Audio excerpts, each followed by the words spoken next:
This is the CBS Evening News. Dan Rather reporting tonight live from Kuwait City.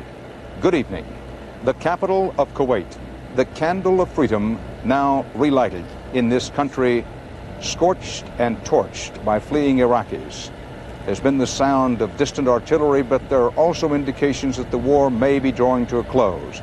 President Bush has announced that he will address the American people at 9 o'clock, 8 o'clock Eastern Time this evening, amid indications that while the president has turned down Saddam Hussein's bid for a ceasefire, he may be in a position now to claim victory. David Martin is at the Pentagon. David? The Allied armies under General Norman Schwarzkopf's command descended on the remnants of Iraq's Republican Guards, trapped in a coffin corner with an uncrossable river at their back and the most powerful tank force in the history of warfare at their front. The gates are closed. There is no way out of here. There is no way out of here. And the enemy is fighting us in this location right here. The commander of Operation Desert Storm made it clear his mission is not only to liberate Kuwait, but to destroy the Republican Guard. And he seemed to take special satisfaction in that. The Republican Guard are the ones that went into Kuwait in the first place. They get paid more. They get treated better. And, oh, by the way, they also were well to the rear here, okay? So they could be the first ones to bug out, okay, when the battlefield started folding, while these poor fellows up here who didn't want to be here in the first place bore the brunt of the attack. But it didn't happen. Saddam Hussein started the war with 4,200 tanks in the Kuwaiti theater. By nightfall, he had lost 3,000 and counting. You're going to add 700 to that as a result of the battle that's going on right now with the Republican Guard. So that number is very, very high. High, too, is the number of prisoners, well over 50,000, and the uncounted enemy dead. There was a very, very large number of dead in these units, a very, very large number of dead. Schwarzkopf said American casualties remain miraculously low, 28 killed in the ground fighting. It'll never be miraculous to the families of those people, but it is miraculous. And not perfect. American aircraft accidentally attacked British personnel carriers, killing 9 men. A bitter tragedy, but not as bitter as what might have happened when the Allies first punched through Iraqi fortifications. To go through, get hung up in this breach right here, and then have the enemy artillery rain chemical weapons down on troops that were in a gaggle in the breach right there. That was the nightmare scenario. But Allied forces sped past the fortifications, and it quickly became America's kind of war. High-tech and fast-paced. Saddam Hussein was outgunned and outfoxed. He is neither a strategist, nor is he schooled in the operational art, nor is he a tactician, nor is he a general, nor is he as a soldier. Other than that, he's a great military man. I want you to know that. Dan, just a few minutes ago here, a senior Pentagon official told reporters the fighting is mostly over. The bombing has slowed way down and there is only scattered ground combat. With the president set to address the nation at 9 o'clock tonight, it appears that the war may be just a few hours from being over. Dan? Thanks, David. We had an indication of that earlier today. We drove all the way up from Saudi Arabia to Kuwait City. There were some mines being exploded off the road. But basically, we found a country that has been terrorized for 7 months, just beginning to feel its deliverance. The road from the border to Kuwait City was shattered by the smoke from huge oil fires set by the Iraqis. On the outskirts of the capital, crowds gathered by the highway to celebrate their freedom and welcome their allies, especially the Americans. Very happy. You see, excuse me about my language, that my English not good. Your English is good enough. But really, I'm heavy, very heavy. And they confirmed some of the horrors of the Iraqi occupation. My uncle, they kill him. They kill my uncle. They take our cars and they take our food and they take our clothes and they take everything we have. Their behavior not good. Bad, very bad. Oil wells all burning? Everything, I think, is destroyed. Everything destroyed. Can you rebuild, make good again? Inshallah. In our language, inshallah. I hope that. For a few hours, as Kuwait City was being liberated, many were afraid to come out of their homes. By this afternoon, they were beginning to feel it's all right, and they were coming out. and in some cases firing off weapons that they had hidden away. Meanwhile, CBS News correspondent Richard Threlkeld and reporter Bob McEwen spent the day in and around Kuwait.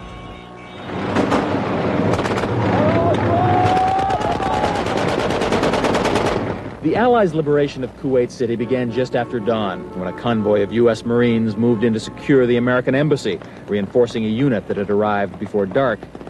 Not all of the capital was so safe today, however. From the U.S. compound, smoke, flares, and gunfire marked a battle with Iraqi holdouts.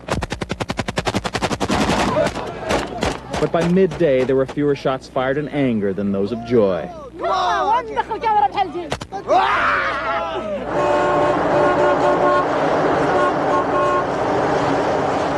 We are here 7 months like dead people. And now we are in the life, in the new again. life. It's like a nightmare that has gone away. One American living here said the people of Kuwait had helped him to survive the Iraqi occupation. We were given anything that was necessary, from changing our identifications to giving us safe houses, transportation. The people brought food. More Marines and the Pan-Arab forces drove through the streets and into Kuwait's hearts. I feel happy and I want to cry. I want to do everything. But even all the elation couldn't hide the scars left since Saddam Hussein decided Kuwait was his.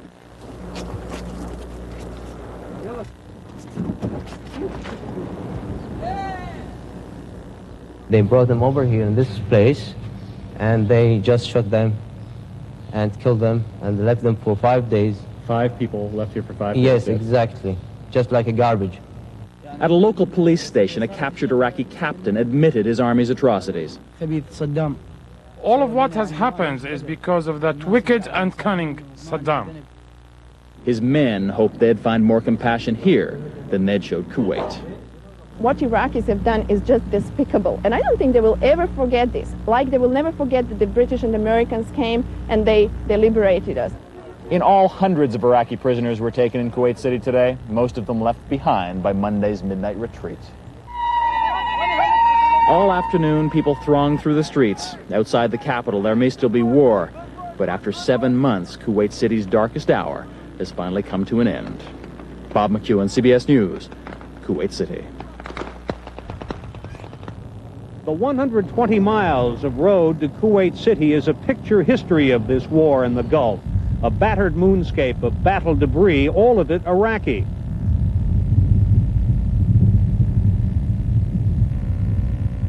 Tanks, dozens of them blown apart by Allied missiles. The pavement pockmarked by scores of Allied bombs. Whole fleets of Iraqi vehicles now just derelicts in the desert after the furious Allied assault from the air. The highway itself is a deadly obstacle course littered with unexploded mines and American cluster bombs. For weeks now, the U.S. military has been wondering just how much damage that Allied bombing campaign has been doing to the Iraqi army. Well, there's no better bomb damage assessment than here on the ground. The crucial moving parts of Saddam Hussein's military machine turned into junk. Across the highway is the main Iraqi defense perimeter, miles and miles of minefields, trenches, and barbed wire. This would have been a costly battle if the Iraqi troops had chosen to stay and fight. But they fled, and the evidence of their flight, clothes, weapons, litters the shoulder of the highway.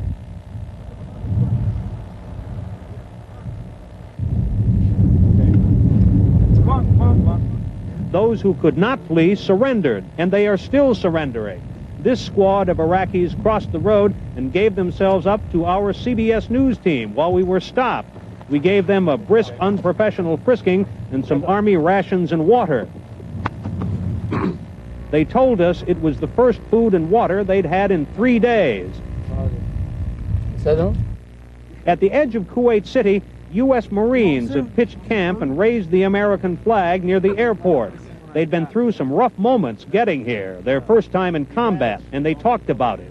Artillery, it lands right near your track or behind it or something like that. I know I had one that kind of went beside me and kind of blew me back out of the seat for a little bit. Got some mortar rounds hit awful close, and then we had some arty come in on us. That was pretty scary. Hey, we're all okay. Alpha Company, 8 tanks, Fort Knox, Kentucky. Everybody's okay. They spent most of the day waving back to grateful Kuwaitis from off the highway. The Marines are stuck here because the diplomats have decided it's better to let the Arab coalition forces come in and liberate Kuwait City. And there were thousands of Kuwaitis cheering those troops as they entered Kuwait City late today. How are you? Allahu Akbar. And out in the desert, some of those Arabs, Saudi Arabian soldiers, were at prayer, thanking their God that this jihad, this war between good and evil, has so far been short, mercifully bloodless, and the good guys have finally won.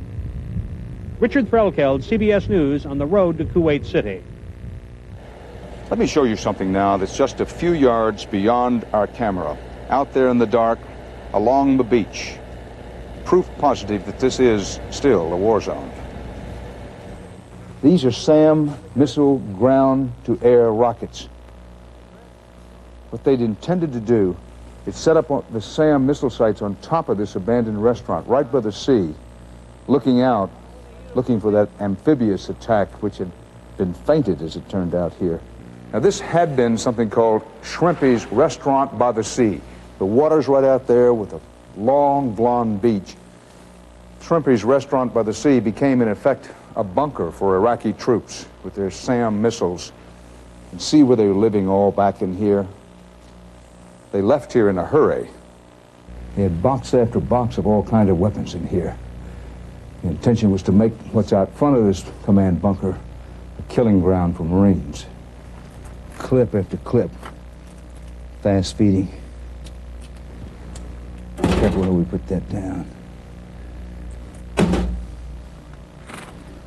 They were loaded for bear in here. Now, out there, just past this patio of the restaurant, beyond the palm trees in the darkness, is the beach. And everywhere along this beach, small trenches, foxholes, deep, long, interconnected trenches, and up here, an anti-aircraft gun emplacement. When we come back, we'll have reports from Washington and Baghdad, so stay here with us.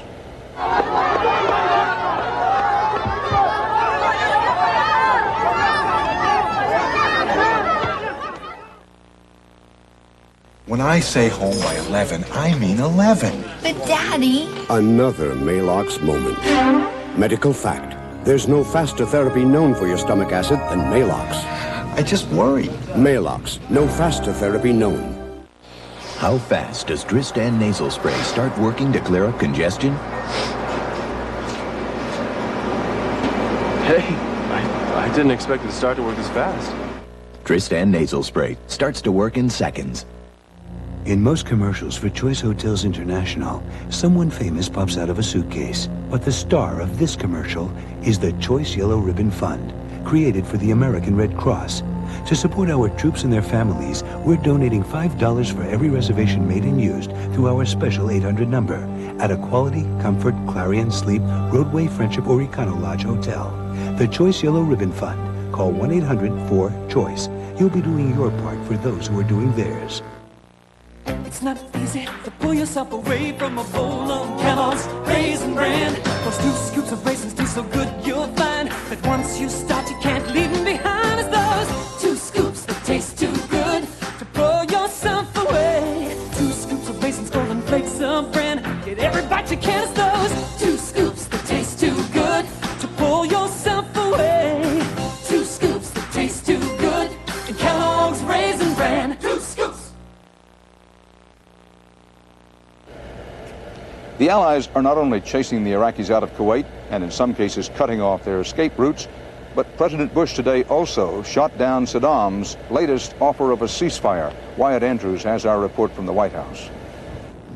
Dan, with the liberation of Kuwait now assured, President Bush will address the nation tonight and in part, I'm told, have a list of conditions for what he wants the Iraqis to do now.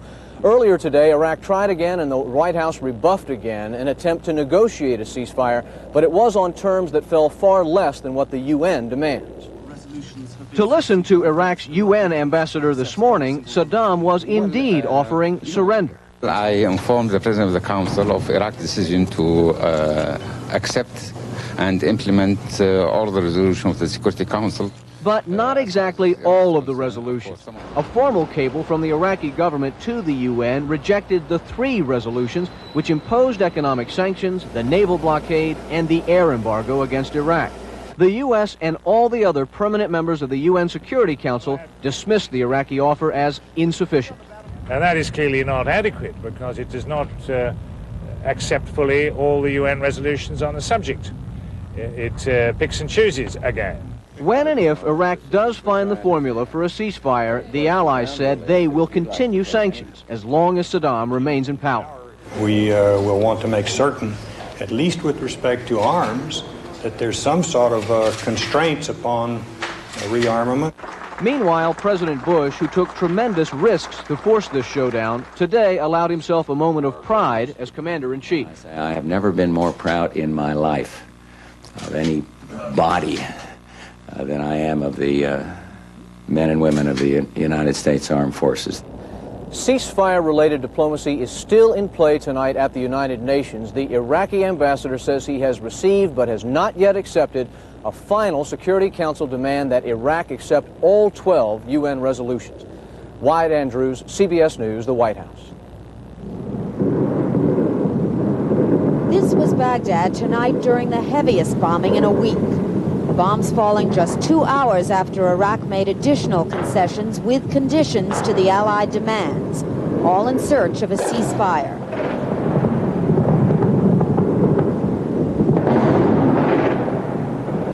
So what about the takeover of Kuwait? Was it worth it? Something belonged to us. Something sleep in our hearts and minds. What do you want me to tell you? It was doing to show all of the Arab, world that the Arab are not always down. They can stand up, and we stood. With their city in ruins, what is left on the street is pride. You tell him we wouldn't surrender. You tell him. The average citizen here is confused by the politics swirling around him. He thinks that the Iraqi government has made every concession it can make for a peace with honor. He believes Iraq is due at least that. And tonight, this is what the Allies had to say to the Iraqis.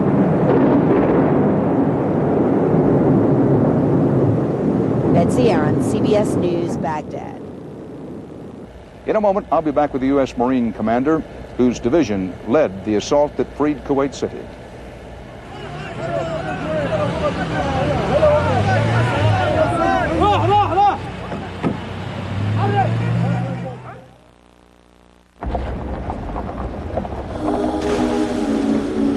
I can't see a thing. Where are we?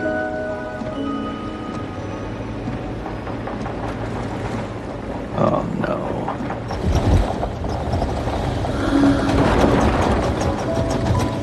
Did you remember to bring the car in?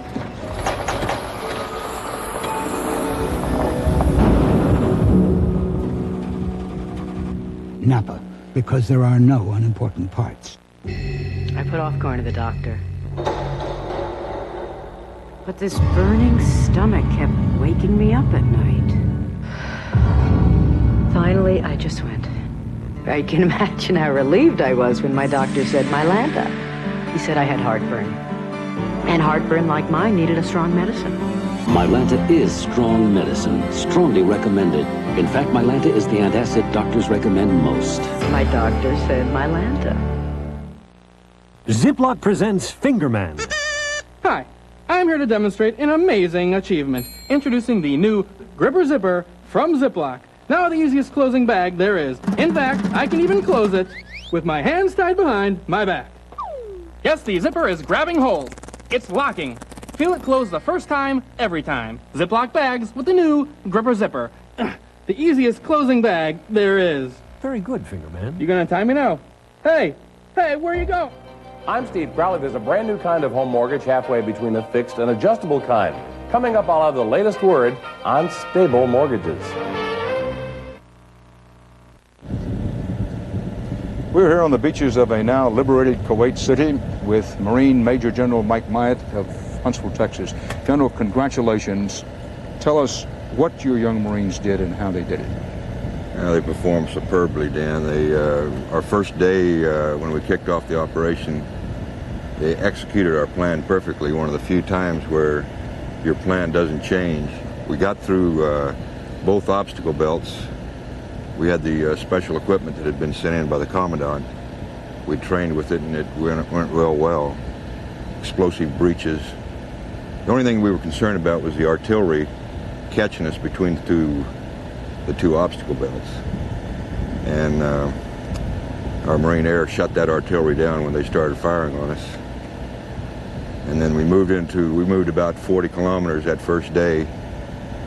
The next day, early in the morning, we got indications they were going to counterattack, and the 5th Mech Division counterattacked early in the morning. We did a little artillery time on target with the whole regiment to spoil their attack, and it flushed them out of the oil fields. We were moving to the east of the oil fields, and we knew we had the Saudis on our right flank, and we knew they were pushing up there, and it was fleshing people into us. So with our aviation assets and our people that fought this thing smart, we didn't fight anybody head on. We kept maneuvering on their flank. The second day we didn't make much progress because of the counterattack. Third day we kicked off early in the morning, and we were up here at Kuwait City. By about 1800 we were outside Kuwait City, ready to take the international airport. We have only a few seconds left. How good of fighters were the Iraqis? Well, it depended. Some of them, I think the armor and artillery units were pretty good. The infantry units collapsed quickly, and that's where most of the prisoners are coming from. General, thank you very much. Again, congratulations on a job wonderfully done. Okay, thank you very much. Appreciate it. In a moment, we'll have more on the war, so stay here with us.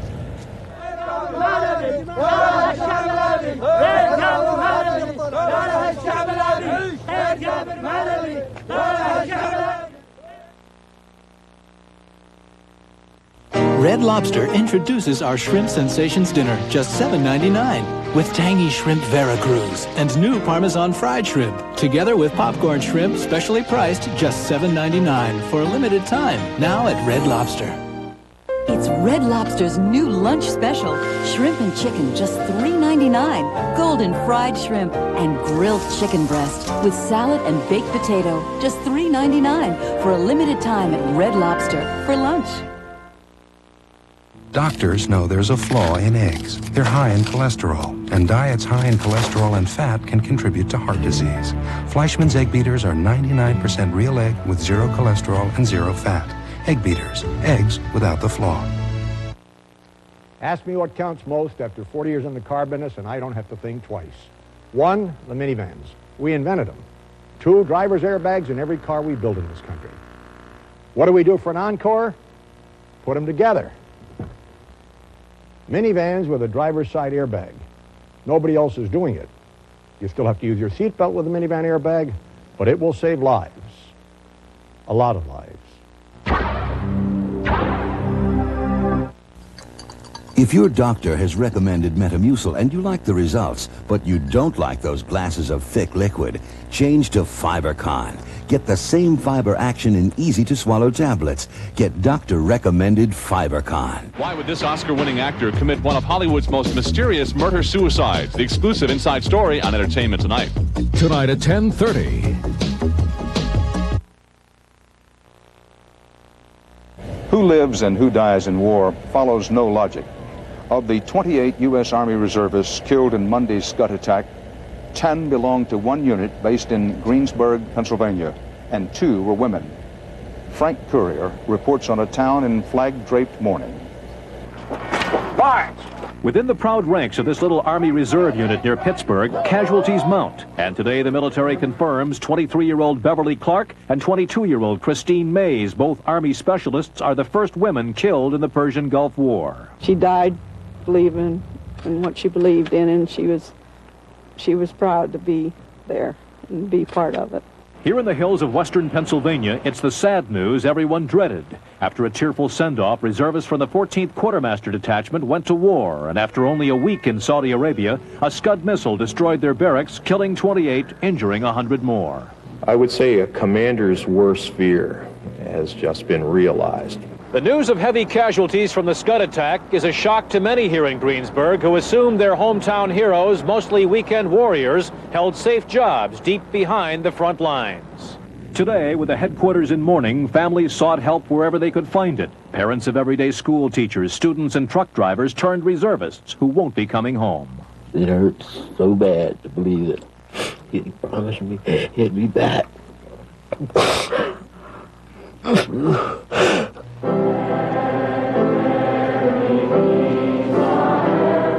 At a high school memorial service, students honored the victims as peacemakers. Here in this town were the first women to die in a unit with the military's biggest losses. The Gulf War has touched home. Frank Courier, CBS News, Greensburg, Pennsylvania.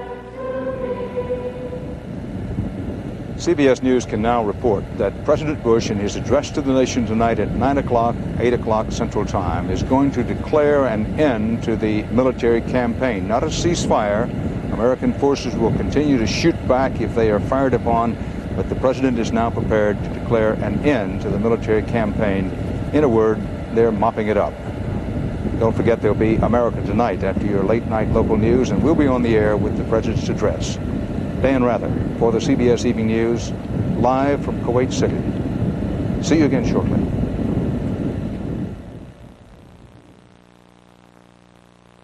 Somebody put these Harvest Crisps in the wrong box. Delicious. Right, so what's a delicious cracker like that doing in a box that says low fat, no cholesterol? Beats me. I mean, if Harvest Crisps are so good for you, how come I can't stop eating them? I don't know, hon. I love them. What a feeling, feeling fresh. Introducing Fix-It-N Fresh with a crisp, clean feeling and a stronger hold than any other cream adhesive. A fresh new feeling and stronger hold are two new reasons to fix it and forget it. 17% this, 18% that. It seems that every cooking oil these days is throwing numbers around. But only one type of oil stands out as being lowest in saturated fat, the oil that's found in Puritan. 94% saturated fat-free. Half the saturated fat of corn oil. How many leading brands of oil can say that? Just one. Puritan. Make it your oil for life. When 1 in 4 adults looks at dairy food, their stomach says stop. Say no now, or pay later. Antacids aren't made for this problem, called lactose intolerance. But new Dairy Ease is. It's not an antacid, but a natural nutritional supplement that helps comfortable digestion of ice cream, cheese, and milk. Now enjoy dairy food as naturally as everyone else with pleasant-tasting, chewable new Dairy Ease.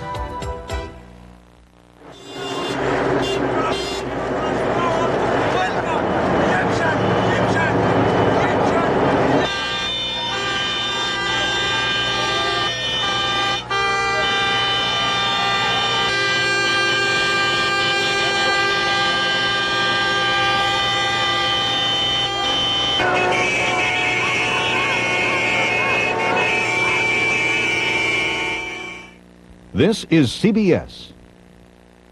Good evening, I'm Vicki Yates. And I'm Chris Clark. Coming up next on News Channel 5, 6 o'clock report, a proud day as Fort Campbell's Screaming Eagles get high marks from the military's top brass. But a sad day there as a special memorial is held for some brave troops. And see gospel stars singing the praises of their profession. We'll have those stories, and state lawmakers get a taxing ultimatum. News Channel 5, 6 o'clock report is next. To show you everything that's on sale during S&K's $10 million winter clearance sale,